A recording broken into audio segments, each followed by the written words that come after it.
आनंद यात्रा कड़वी बानी अध्याय नंबर 67 ईश्वरवाद एवं अवतारवाद बहुत बड़ी विसंगतता भारतीय परंपरा। गत एपिसोड में हमने देखा मुगल भारत में आए 700 साल तक राज किया, 200 वर्ष अंग्रेज। मुस्लिम परंपरा और बाइबल परंपरा, ईसाई परंपरा, दोनों में शामी परंपरा के जनक है बाइबल। ईसाई मतलब पैगंबर प्रथा, मुस्लिम कुरान पैगंबर, दोनों में पैगंबर प्रथा का चलन है। जबकि आर्य परंपरा में वेद शास्त्र उपनिषद के का एक प्रशस्त राजपथ रहा है।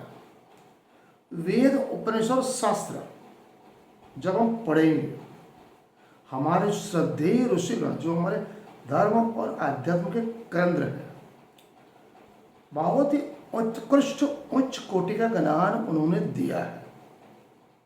उनके द्वारा लिखे गए वेद शास्त्र उपनिषद महान है। हमारी धरोहर है। सनातन वैदिक परंपरा में शास्त्र गुरु द्वारा पढ़कर उनके सहारे साधना के बल से हम अपनी आत्मा, एक मनुष्य अपनी आत्मा को पहचानेगा और हृदय मन तन और आत्मा में जो विषय वासनाओं को त्याग करके वो आत्मा लीन हो जाएगा। मनुष्य का जीवन का लक्ष्य मुक्ति या मोक्ष है और परब्रह्म में लीन हो जाएगा। पहले बताए गए बौद्ध और जैन मतों में जो उदारवाद था वो वैज्ञानिक तौर पर सिद्धांत स्थापित है। उनके प्रतिज्ञा के रूप में जब ब्राह्मणों देखा, बौद्ध परंपरा बुद्ध की मूर्तियां, जैन परंपरा महर्षि की मूर्तियां, वैज्ञानिक तौर पर पूजा अर्चना नियम सिद्धांत के ऊपर प्रेम स्नेह दया करुणा अहिंसा परिग्रह के तौर पर दिनों दिन उनके धर्म का, पंथ का, संप्रदाय का व्याप बढ़ रहा है। तो उसकी प्रतिक्रिया के शब्द ब्राह्मण परंपरा ने श्री कृष्ण और राम को अवैज्ञानिक तौर पर अवतारवाद के रूप में प्रतिष्ठित किया और बताया एक पूर्ण ब्रह्म परित्र परमात्मा एवं ईश्वर है जो नीचे उतरकर अपने वैकुंठ लोक या अपने धाम से नीचे उतरकर धर्म की रक्षा करने के लिए, साधुजनों की रक्षा करने के लिए, दुष्ट का संहार करने के लिए इस धराधाम पे आएगा और न्याय करेगा। यह संपूर्ण तौर पर कपोल कल्पित अवैज्ञानिक बात इसलिए सत्य साबित होती कि जो परब्रह्म परमात्मा है, सर्वत्र व्याप्त है, सर्वज्ञ है, सर्वशक्तिमान है, इस सृष्टि का नियंता है, सब कुछ उसके हाथ में है।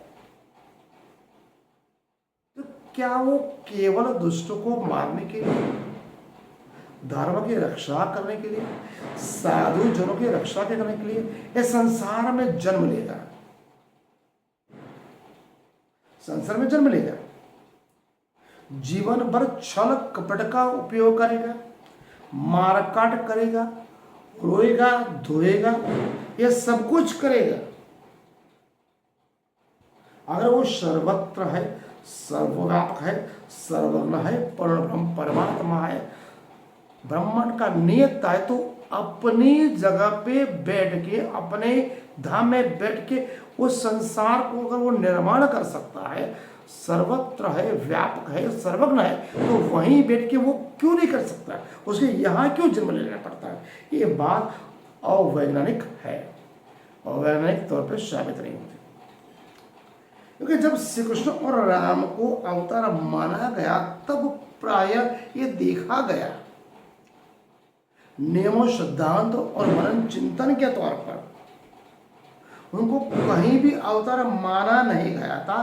कहीं भी ये कहा नहीं गया था कि जो उनको नहीं मानेगा वो नरक में जाएगा या तो बिना पुछ वाला सिंह कहलाएगा। परंतु जब ईसाई तथा मुस्लिमों इस भारत में आए, 700 साल तक मुस्लिम, 200 साल तक अंग्रेज आए। आगमन भारत में हुआ तो ब्राह्मण समाज ने ये देखा दोनों सामी परंपरा के जनक हैं।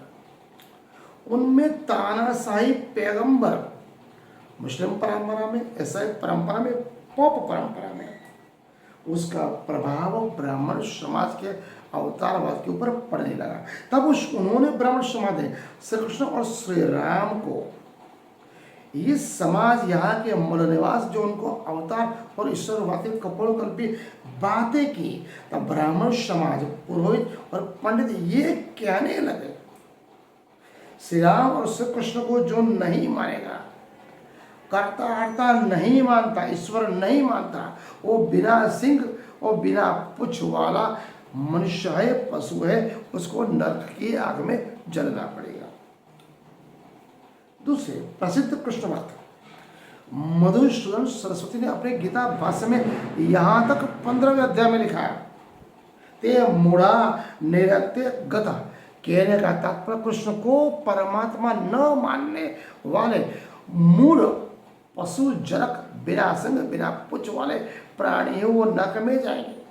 गौर स्वामी तुलसीदास ने तो यहाँ तक लिख दिया है, श्री राम को पूर्णब्रह्म परमात्मा मर्यादा पुरुषोत्तम श्री राम का जो अवतार नहीं मानेंगे, वो बिना सिंह वाला, बिना पुछ वाला पशु है। अपने वाणी में क्या लिखा, खर शुकर श्वान समान, खर शुकर श्वान समान आदि सब कुछ कह डाला।